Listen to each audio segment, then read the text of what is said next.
What's up? Magandang tanghali po sa inyo lahat mga kabit. At mayroon tayong hawak na susi ngayon. Ayan o. So, susi ng Honda.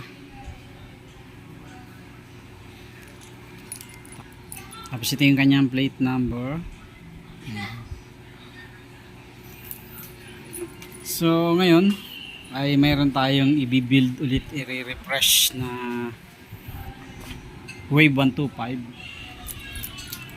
So itong Wave 125 na to ay napaka memorable at napaka importante para sa atin dahil itong Wave 125 na to ay ito yung isa sa mga personal dream ko talaga na ako yung naka-accomplish. Ayan. So suddenly lang na-sacrifice ko siya last 2012 o 2013 para sa 4 wheels. Ayan, para makabili ako ng 4 wheels that time ay sinacrifice ko siya. Kaya yon matagal na panahon na nawala siya sa atin at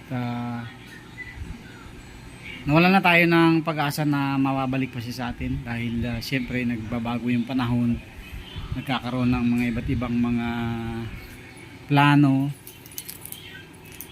Then nagkaroon na rin tayo ng mga motor, naka 5 o 4, 5 na yata tayo ng motor. So hindi inaasahang pagkakataon ay this year na 2025 ay muli siyang napabalik sa atin. Ayan. So ginarab na natin yung pagkakataon dahil itong motor na to ay talaga nakapangalan sa akin. Hindi pa nila napalipat yung papel nito, sa akin pa rin nakapangalan, kaya inisip ko na kuhanin na lang ulit. Papakita ko sa inyo.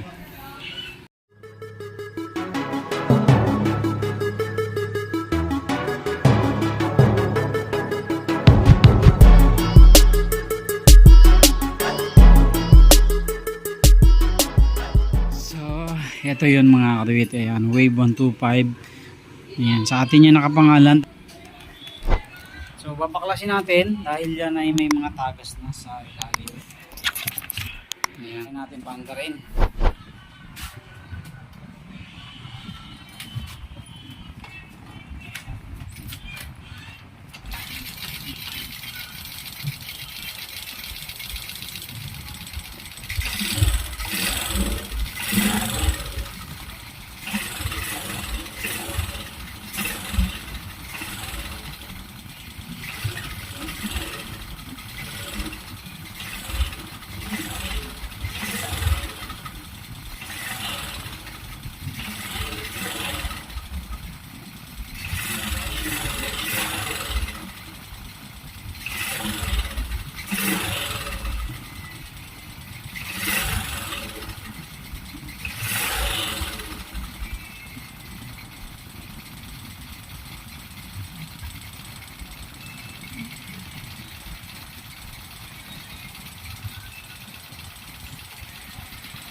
So may lagitik na siya mga katuwit. Hindi ko sure kung anong, ayan o. Pero tahimik pa naman siya, parang tensioner lang.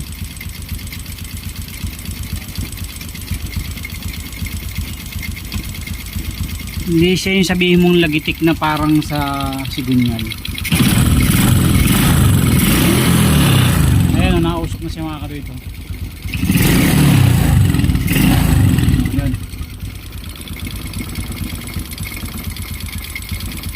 Pero tahimik pa rin naman siya.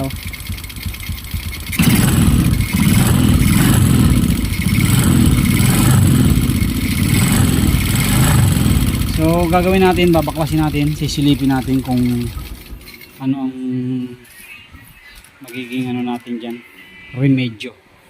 Ano magiging step natin para mapatino natin ang maganda. Kahit hindi na muna natin mapaganda yung look, may importante yung makina. So, may refresh natin ng ayos muna. Okay? So, baklasin muna natin para malaman natin. Ito na mga kadenda, baklasin natin yung mga flarings niya. Ayan. So, gagawin natin, baklasin muna natin yung carburetor. Alisin muna natin yung carburetor para mas mabilis siyang matanggal.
Yung lumalabas sa ibabaw.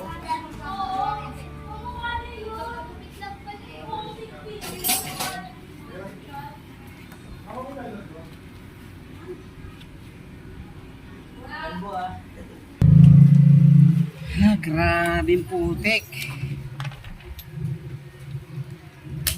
Talaga napabayaan na to mga katuwid.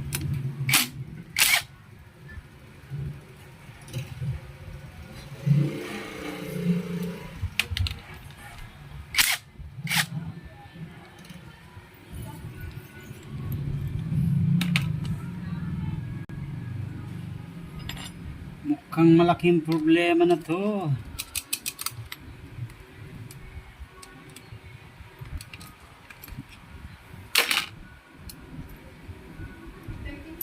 Buti na lang hindi bumitaw yung ano niya mga katuwid. Yung camlock niya, muntik na oh. Oh, mabuti na lang. Kaya pala maingay mga katuwid. Ito pala yun. So, sumasabit na siya. Kaya pala maingay. Kaya pagka normal na hindi binibirit, wala siyang ingay. So ito pala yun oh. Ayan, tumatama siya.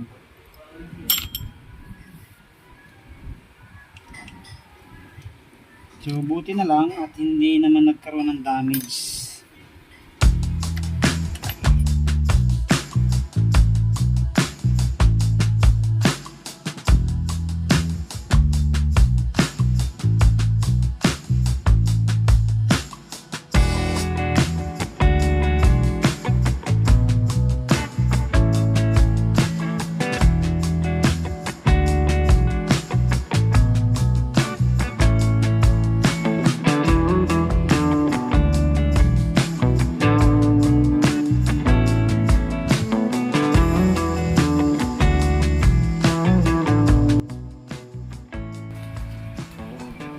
time nito mabubuksan mga katuwid.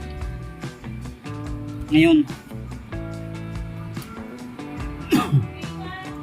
First time niya ngayon mabuksan.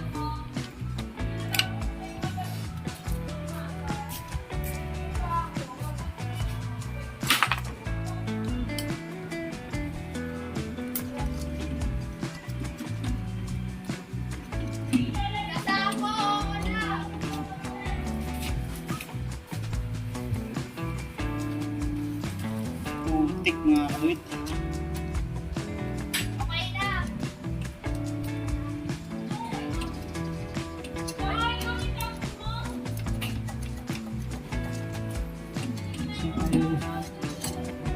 Ayan.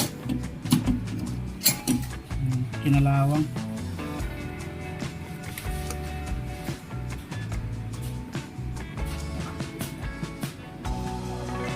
Singaw na siya mga katuwid. Buti na lang hindi na karoon ng tama yung ating head. So tatalo na sana yung lock ng cam niya. Buti na lang hindi pa. So yun, grabe oh.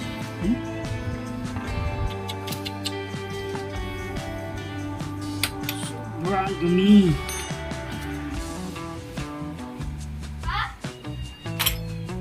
Ito, buksan na rin natin. Wala na ba kung ano dito? Ito dito.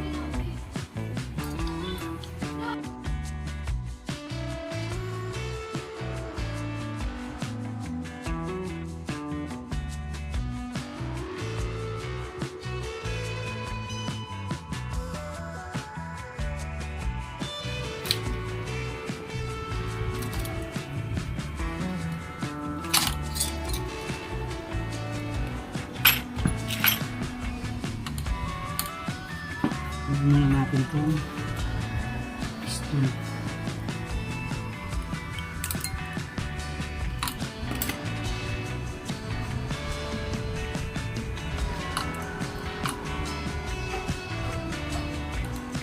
Lagyan natin ng harang at baka tumalsik sa loob.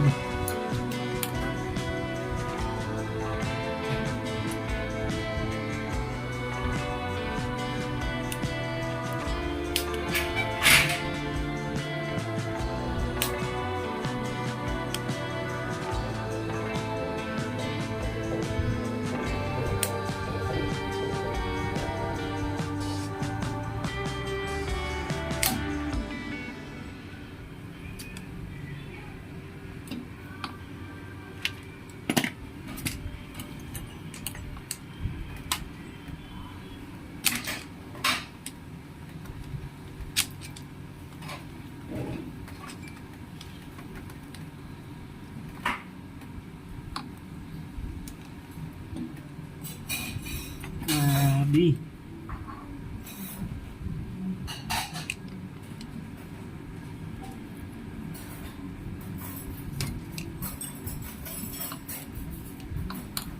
Dito tanggal na natin. Tingnan natin kung may tama ba o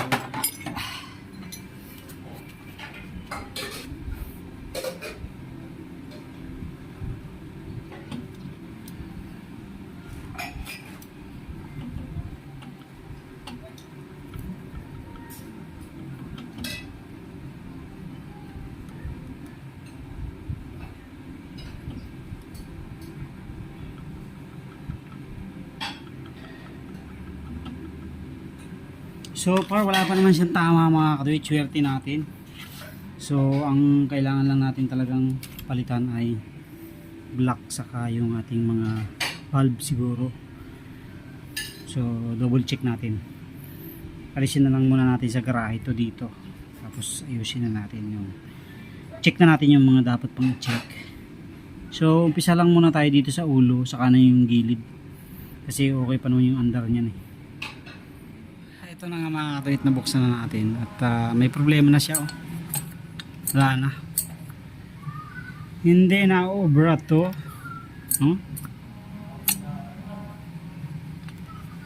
So nahuhulog na yung piston niya. Ang laki na ng gap. Yan oh. So gagawin natin, papalitan na lang natin ng bagong block para mas maganda siya.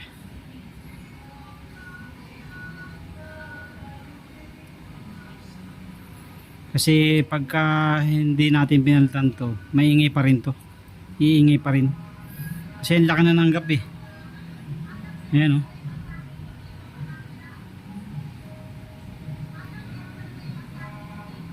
Ayan o. Laki na ng gap. So ngayon, eh talagang naka ano na yan, naka-set na tayo ng magpapalit talaga tayo nun. So ngayon, ang gagawin natin, buksan naman natin yung head para makita natin kung ito ay may problema. Pero sure naman to na may problema talaga. Kaya nga natin binuksan eh, di ba? Kasi may problema.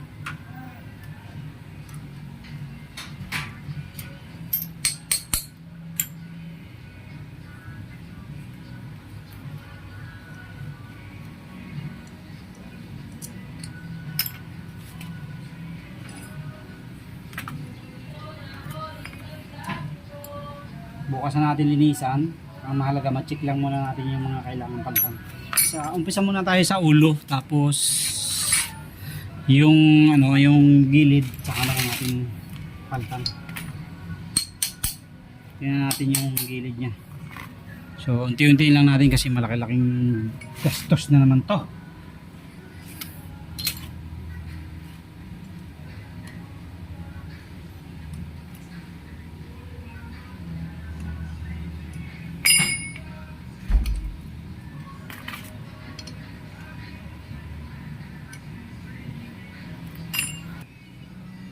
Okay, buksan natin.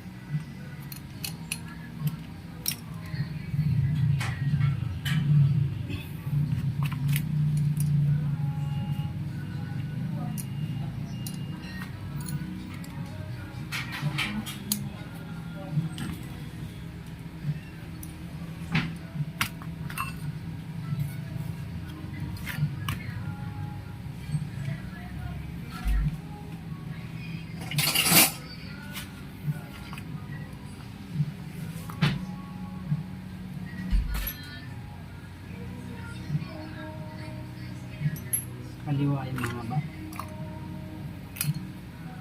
Swerte! At wala pang tama yung cams natin mga kaduwit.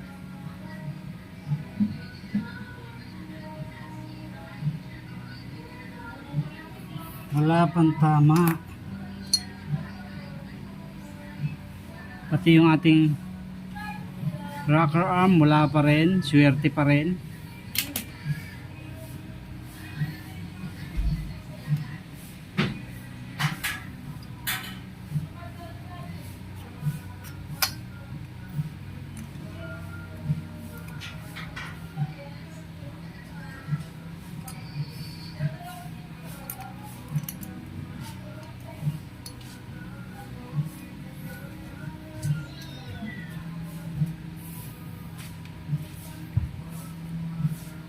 Wala pa rin mga kaduit, swerte. Wala oh. Okay pa.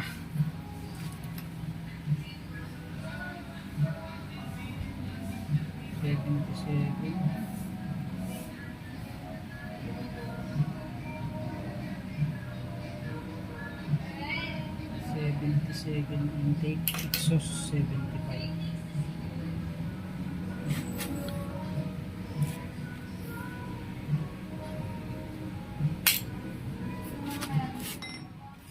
Valve.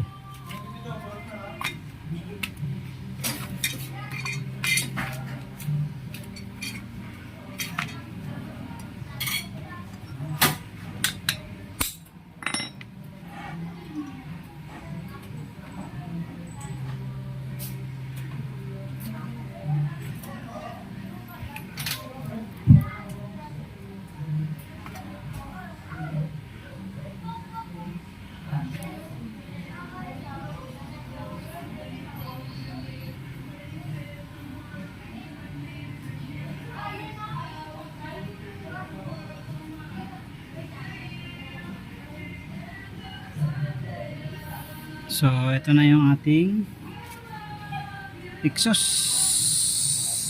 So, ayan.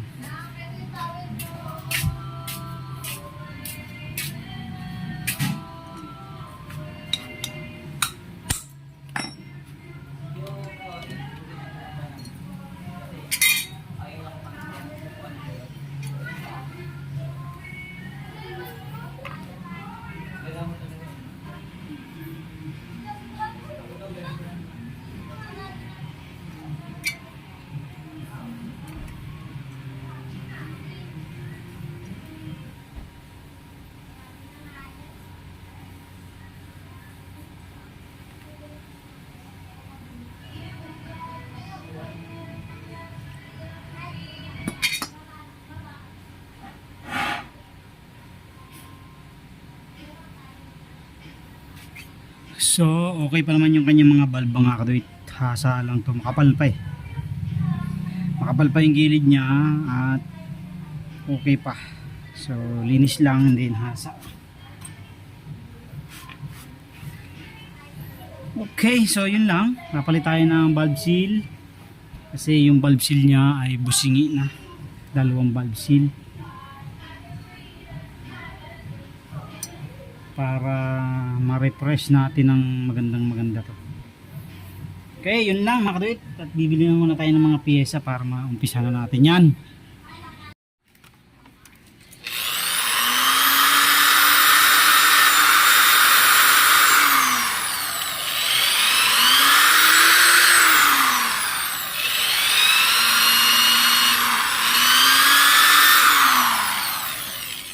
Tamad magkutkot.